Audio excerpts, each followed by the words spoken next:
Union Pacific Railroad said, "Sir, save Chicago. It's a great city. It's going to be lost if you don't do it." We have no choice but to do this. And when judges give us rulings that, you don't have to do it, Portland is on fire. And now he's a guy. Welcome to just another black conservative. Today we have Donald Trump signing a executive order.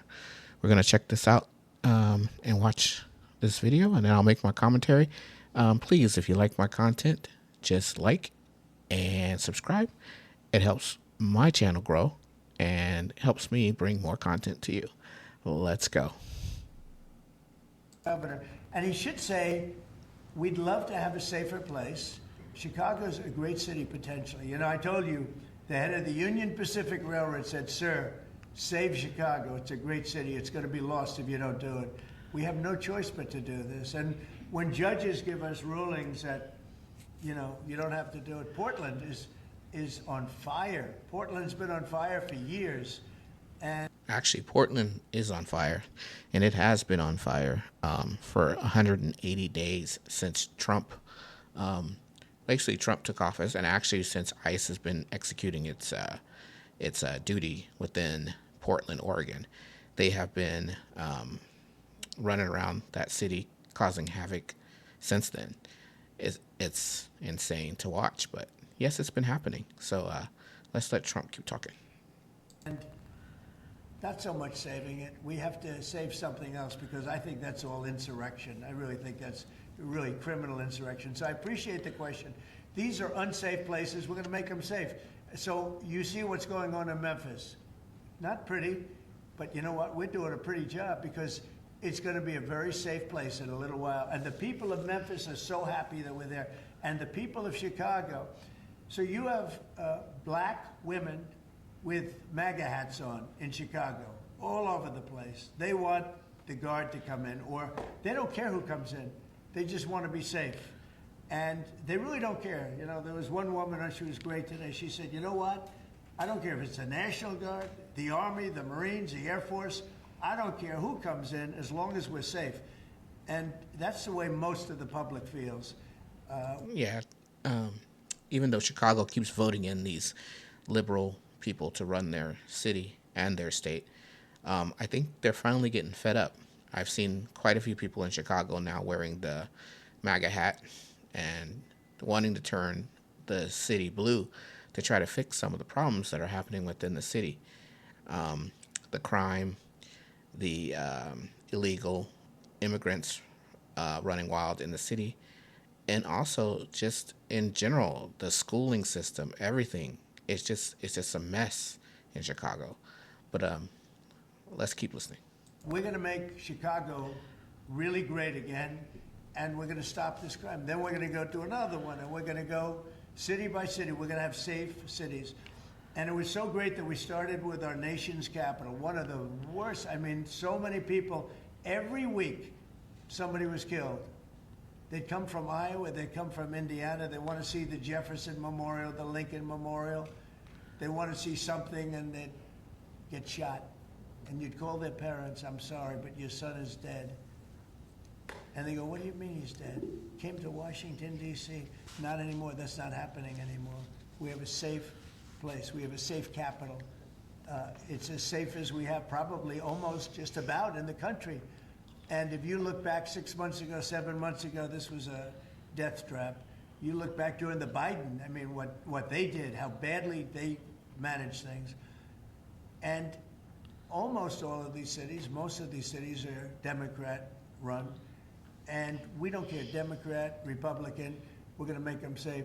So we have to save Chicago. It's very important. And you can't have a... Actually, you really do need to save Chicago, because Chicago is an iconic city, always has been an iconic city.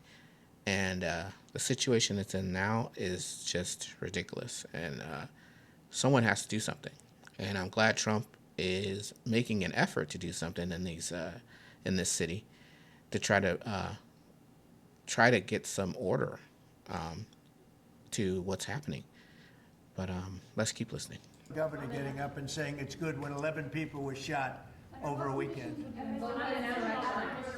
What? The Insurrection Act, under what conditions or terms would Well, I do it if it was necessary. So far, it hasn't been necessary, but we have an Insurrection Act for a reason. If I had to enact it, I'd do that. If people were being killed and courts were holding us up, or governors or mayors were holding us up, sure, I'd do that. I mean, I want to make sure that people aren't killed. We have to make sure that our cities are safe. And it's turning out, and we started with D.C. It's been so successful. Think of it.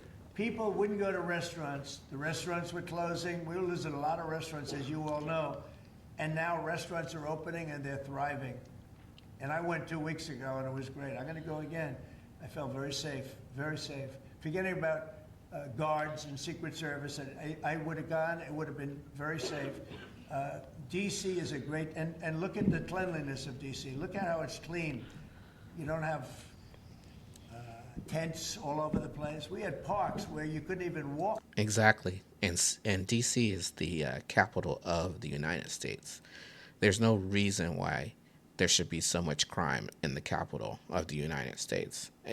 The capital of the United States should be the most safe place to be in our country. And I'm actually glad that someone made an effort to straighten it up down there, because the carjackings, the thieves, the thievery, everything it just made you not want to be in the city of DC. And DC has so much history. The Washington Monument, all those things, the Tomb of the Unknown Soldier, all those things, that the history. You must respect your history. You must respect the United States history. And even though the history is not unmarked by things that happen that are negative against your country, but you got to take the negative along with the positive and accept it, understand that it happened, and move to make your country better. Let's go. Through the park, you had people from tents, and they were violent people. Some of these people were violent people. We have a great, safe capital again. And if you look at it in 6 months from now, it'll be the most beautiful anywhere in the world. It's being cleaned. The graffiti's all gone now. The tents are all gone. We have a capital that you can be proud of, but it'll only get better with time. Mr. President, tomorrow is October 7th, the 2-year anniversary of the original Israeli attack. Do you expect the Gaza deal tomorrow, or any sort of hostage? I think we're going to have it soon. I think we're going to have a deal. It's a hard thing for me to say that when for years and years they've been trying to have a deal with Gaza, but literally for centuries, okay, if you really think about it. But we're going to have a Gaza deal, I'm pretty sure, yeah. And what do you think about the talks? Well, I'm the one that got the hostages back, remember that, you know? I'm the one that, I was going to ask you that. yeah, I got them back. Israeli citizens are celebrating what you've accomplished in this deal.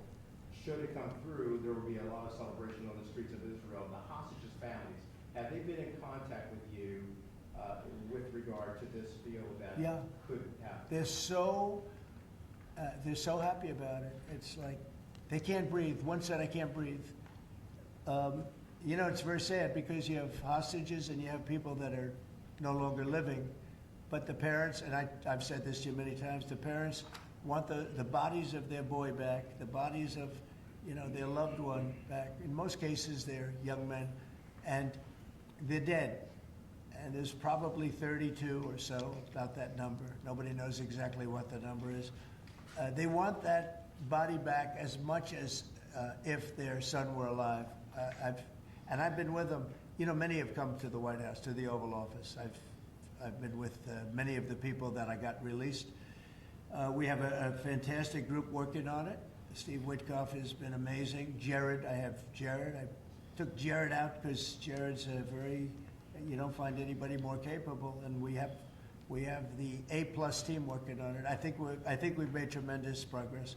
The people of Israel want it to happen, but the people related to hostages, you see in Israel tens of thousands of people. This has actually been my main gripe about the conflict that's going on in Gaza, and with Gaza, well, actually with the Palestinians in Israel and Gaza in particular, is that if you want the war to end, and you want people to try to be able to negotiate, you got to release the hostages. I don't know why it's so controversial that these hostages that they have should be released. I mean, to me, that's a simple ask. And although I do know that if they do release the hostages, then of course they will have no more leverage. And that's kind of the point. But if they release them, that would be great. Let's go. They really want the hostages back, and they really want things to end. And I think Hamas now has been, all I can say is they've been fine. They've been fine. I hope it's going to continue that way. I think it will.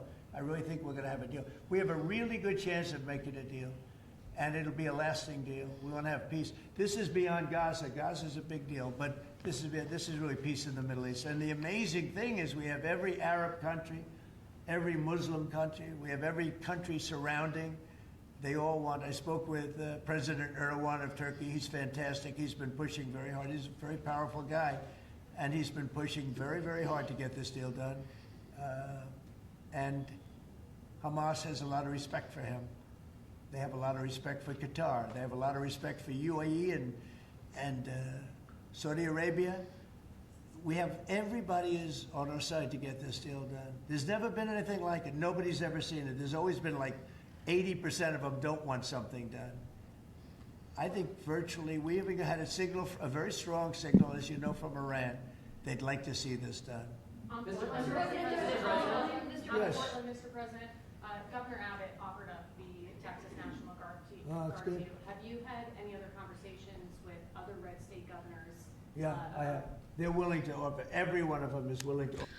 What a silly question. Of course the rest of the states are willing to help Trump by sending in the National Guard to take care of Portland and Chicago. And the only states that don't want to do it, of course, is the state that the turmoil is happening in.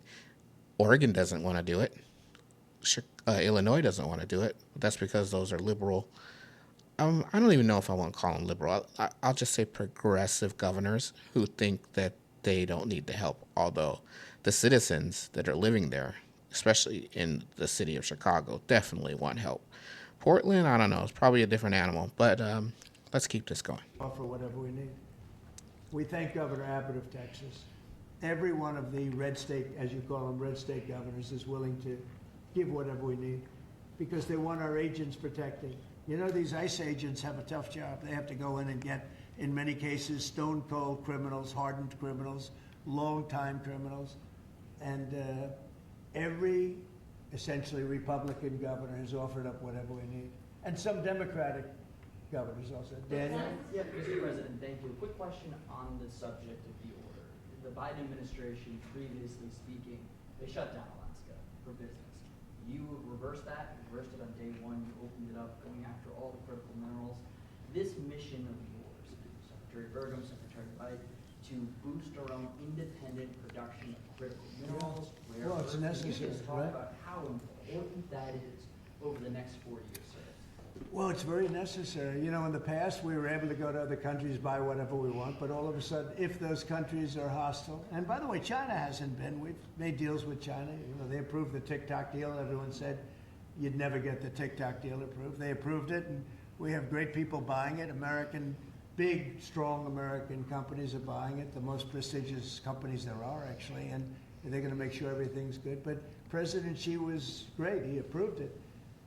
So I'm not saying hostile, but it's good to have our own minerals. And, you know, we created tremendous value by creating a road. We build a road that only we can do because we have the rights to do it, number one, and we have the power to do it. And so we build a road that's over 200 miles long through a very beautiful area of the world. Actually, it's incredible.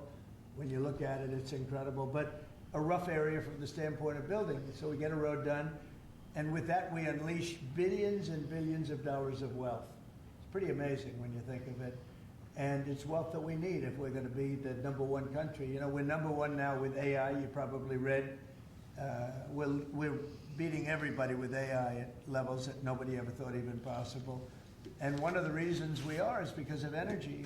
So our grid is old and tired, like most grids are. They get old with time. I mean, you know, the older you are, the older the grid gets, right? but I've allowed the people building AI or other plants, other types of plants, but AI in particular, because they need so much electricity, I've allowed them to build their own power.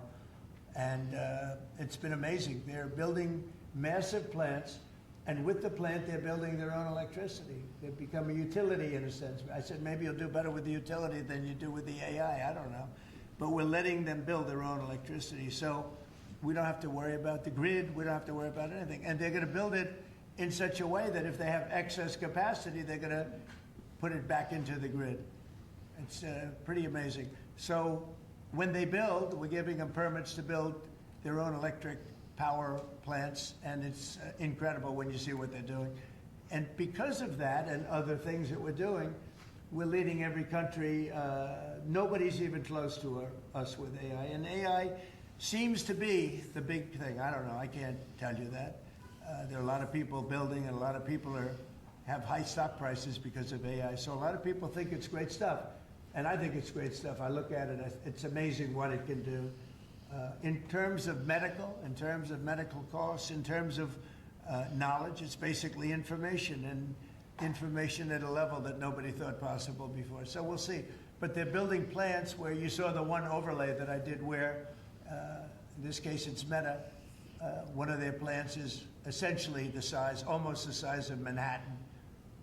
And that's a building, you know, it's a building that covers Manhattan.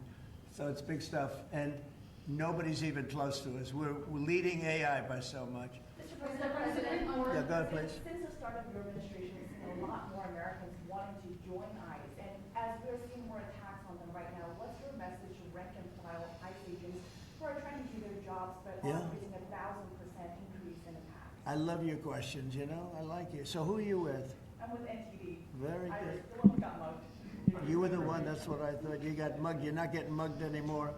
She was really, you're lucky to be with us with that deal that happened. I know all about that. Not anymore, though. You feel a different world out there, right? Totally. You're safe with the baby nowadays. Oh, good. Well, you're safe now.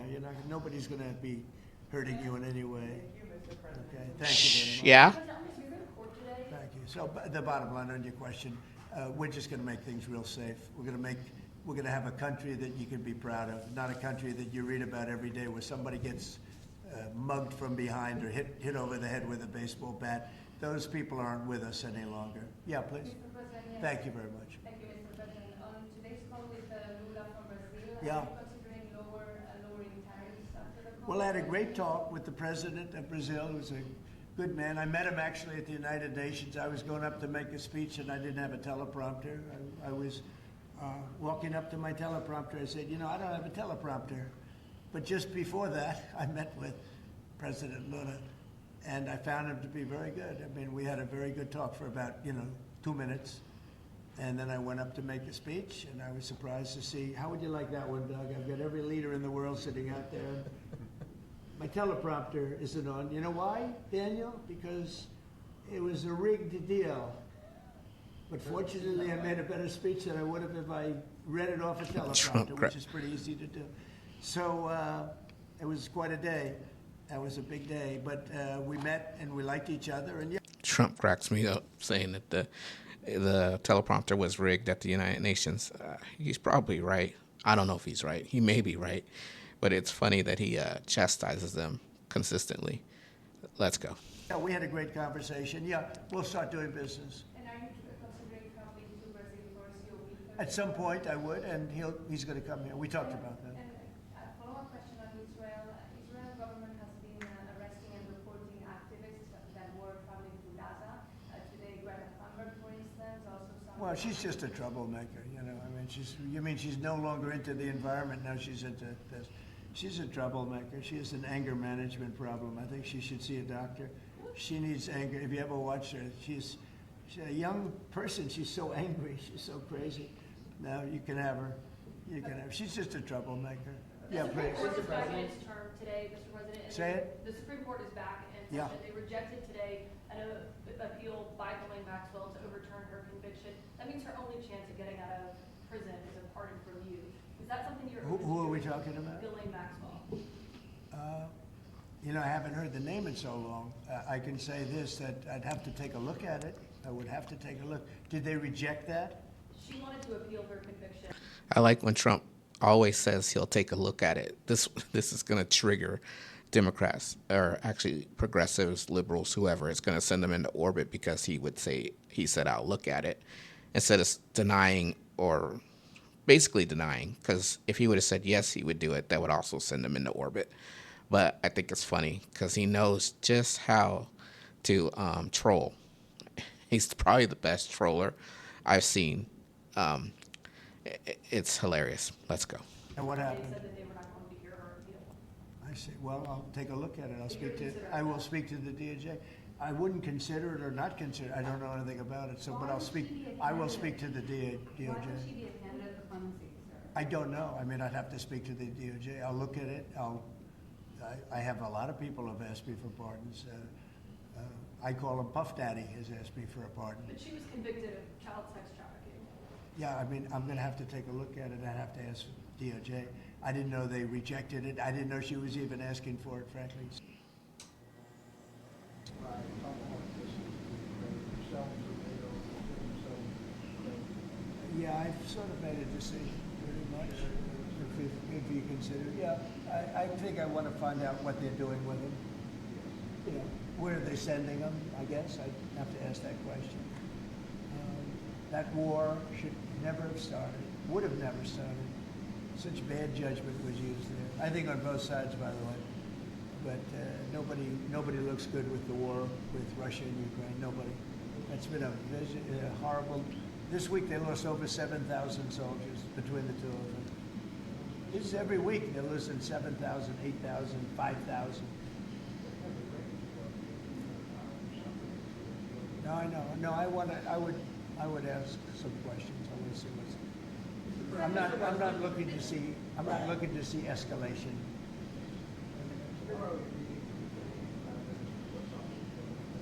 Well, I guess he's going to ask about tariffs. Ooh, he's meeting with the Canadian Prime Minister.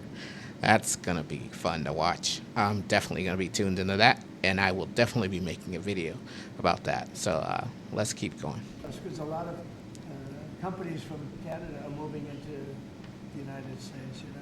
Everybody's moving back into the U.S., and he's probably going to be asking about tariffs. They're losing a lot of companies in Canada that are coming into they left here 20 years ago when presidents that sat right at this desk weren't doing their job properly. They were probably good politicians, but they weren't good at business, and they allowed these companies to leave. All they had to do is do what I'm doing right now. And, you know, I'm not saying it's the easiest thing to do, but it is. It's effective. We're a rich country again. We're a powerful country because, you know, I've ended 7 wars. At least half of them was because of my ability at trade and because of tariffs. If I didn't have tariffs to throw around a little bit, you would have at least 4 wars raging right now with thousands of people a day being killed that aren't happening. We settled. You know, we settled 7. We're getting close to settling 8. That would be a big one. And that's something that could happen. But so I think he's coming probably to talk about tariffs because a lot of companies are leaving Canada to come into the U.S. And they're leaving Mexico. And by the way, they're leaving China. They're leaving all over the world to come into the U.S. Nobody's actually seen anything like it. Would you shift your position on tariffs? Well, I mean, look, my position's turned out to everybody. His position on tariff the other countries because they've been tariffing us, or some of them charging us a VAT tax, to send our products into their market. And people say, well, what about fair trade? What about unfettered fair trade? Well, yeah, if all the countries were having fair trade and we didn't have tariffs on anybody, then it would be a marketplace where everybody, the best product would win in the marketplace. We don't have that. We have every country that was leaning or tilting it to their market, just to, of course, make it more advantageous for their company. And when Trump said, no, that's not right, I'm going to tilt it back. I think the United States should have a fair shot in every market. And I agree with him. Let's go. He said, I'm right. They find billions of dollars that they didn't even know they had. Recently, they said they found billions of dollars and they couldn't understand. I said, check the tariff shelf. And they come in the next hour, they said, sir, you're right, it was from the tariffs. We're a rich, really rich country again, but more importantly, maybe influence. If I didn't have the power of tariffs, you would have at least 4 of the 7 wars raging. I used tariffs to stop wars. If you look at India and Pakistan, they were ready to go at it. 7 planes were shot down. They were ready to go at it, and they're nuclear powers. And I don't want to say exactly what I said, but what I said was very effective. They stopped. And that was based on tariffs. It was based on trade. Tariffs are very important for the United States. We are a peacekeeper because of tariffs. Not only do we make hundreds of billions of dollars, but we're a peacekeeper because of tariffs. Yeah. On the shutdown, Mr. President, the shutdown that you were during the first term lasted 35 days. Yeah. How long do you expect the shutdown to go? Well, you don't know. Look, I can say this, that it would have not happened except for the Democrats. The Democrats are very foolish. They've lost their way. And we have a new thing now when you look at things called crime. It's called absolute, as Biden would say, well, I won't say what he would have said. But when he said, it's a 3-letter word, no. Remember that one? He would say, what was that all about? He probably meant exclamation point or something after the word. But this is a 5-letter word, crime, C-R-I-M-E. And we want to put it out and are putting it out, and they don't. They don't seem to care about it, but they do care. I believe that Pritzker and this mayor of Chicago, that like to say about we have it, they don't have it under control. Not only is it not under control, it's the opposite. And I believe they're afraid, they're scared for their lives. I believe that the Portland people are scared. You look at what's happened with Portland over the years, it's a burning hellhole. And then you have a judge. Yeah, I wonder why Portland and Chicago are not willing to stomp out the crime that's going on. They like turn their heads and say there's no crime, but when you watch the coverage, you can see. I mean, as soon as you write something on a federal building, that is a crime. As soon as you throw something over to a federal building, that is a crime. As soon as you obstruct ICE from doing their duty, that is a crime. I don't understand how people are saying it's not a crime.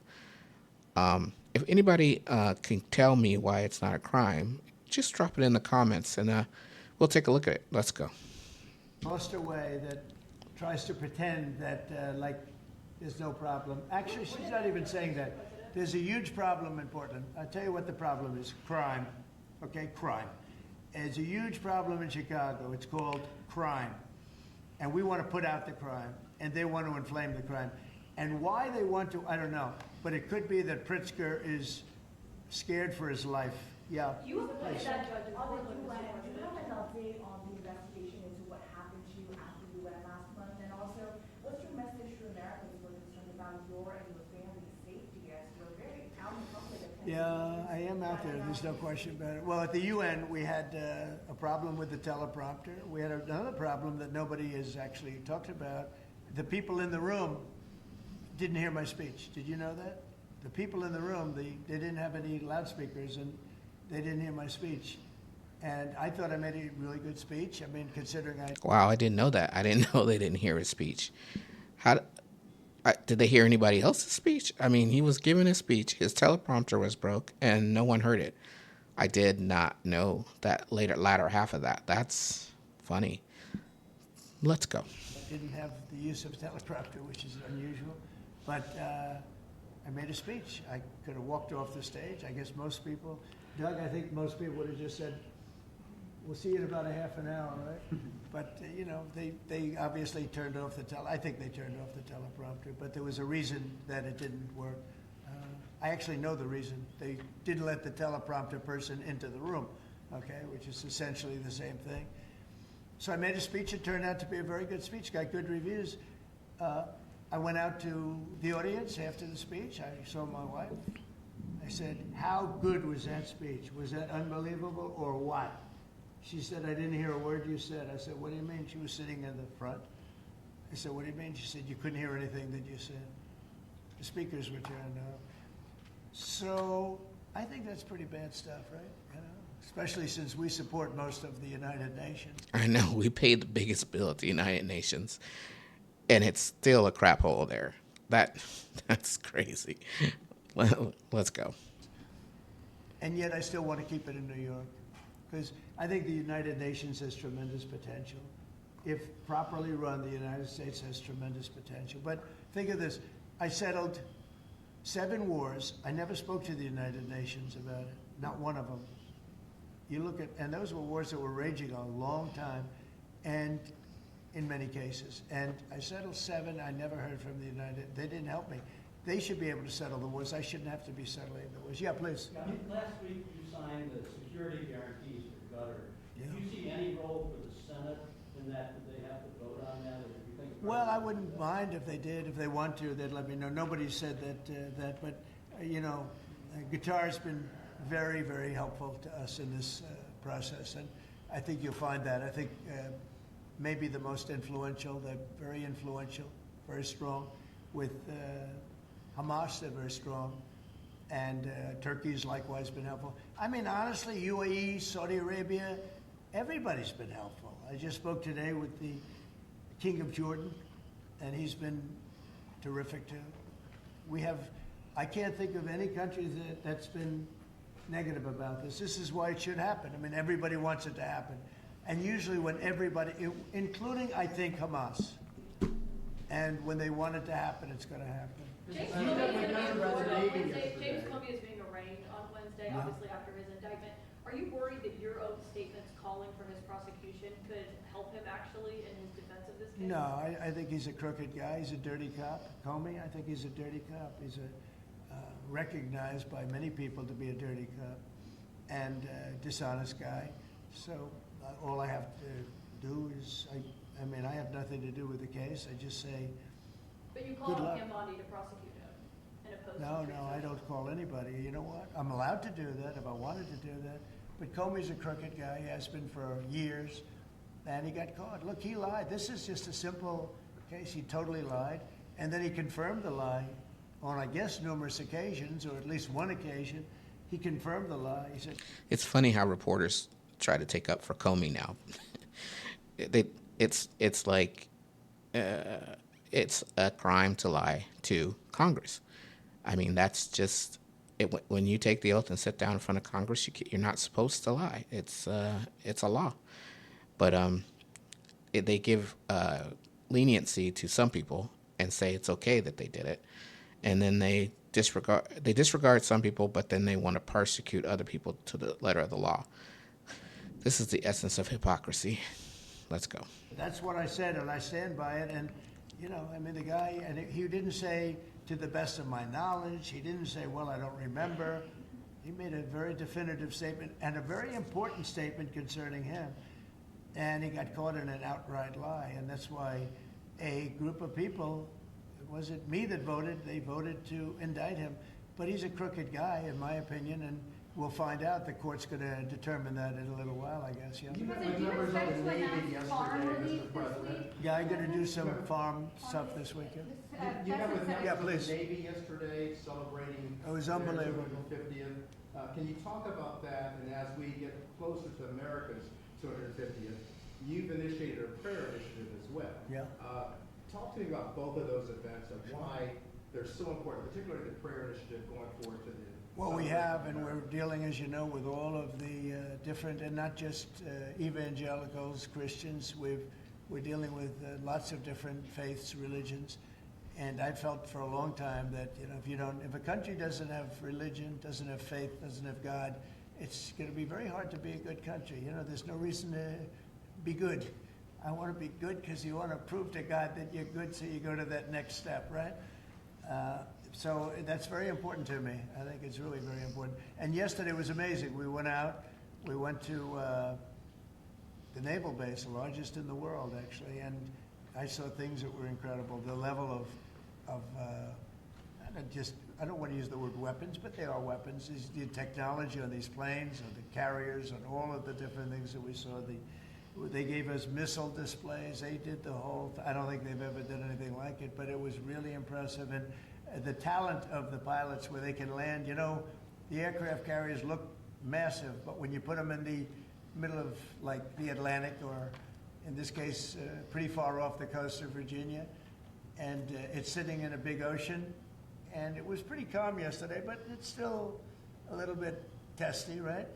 And you have these guys land right on a thing and come to a sudden screeching halt, and they're really something. They were taking off yesterday, and they look over, oh, sir, and then you see them, and you see them just get ripped back into the seat because the G-forces are so great. And actually, if you're not in great shape, because they were doing maneuvers that were incredible yesterday, and the admirals were explaining that if you're not in really good shape, you don't make it because you pass out. You know, these guys, and women. I met some women pilots that I mean, it's incredible what they're able to do. So we saw something that was great, and you saw the spirit, because we had for a couple of thousand. I think they had probably 22,000, largely sailors, all dressed in the most beautiful white. There wasn't a spot on any of those uniforms. I looked at them. It was just a wave of white. And it was a great crowd and great reception. So, Oh, he said a wave of white. That's going to trigger some people, considering that a naval dress uniform is white. But he said white. That's going to send people into orbit. Racist Trump. Oh, my God. Let's go. you know, getting back to a very important question that was asked, when you go back a year ago, people weren't joining the armed forces. They weren't joining the Army, Navy, Air Force, Marines, the Coast Guard, Air Force. If you look at, any of them, they weren't joining the Space Force. And now we're setting records, recruitment. And that goes for the police and fire. Now they want to be policemen, they want to be firemen. And firemen, people don't mention them, but they're incredible. I know so many of them, they're brave as hell. I wouldn't want to do it, tell you. But they weren't able to recruit. The police weren't able to recruit. And the military wasn't able to recruit. We were really off.